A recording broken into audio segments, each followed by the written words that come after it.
Car is non-operational. Issue with pairing multiple cars and remote controls. Ensure that all cars and remote controls are switched off. Pair each car individually with its corresponding remote control.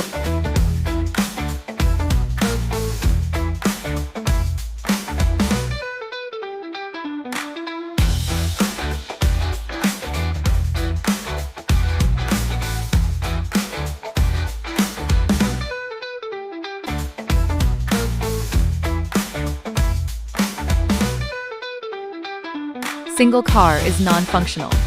Check the remote control indicator light. A slow flashing light indicates a remote control issue which may require replacement or repair. Refer to the repair video.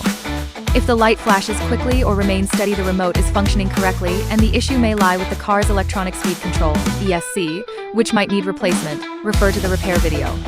Contact customer support for assistance with replacement part.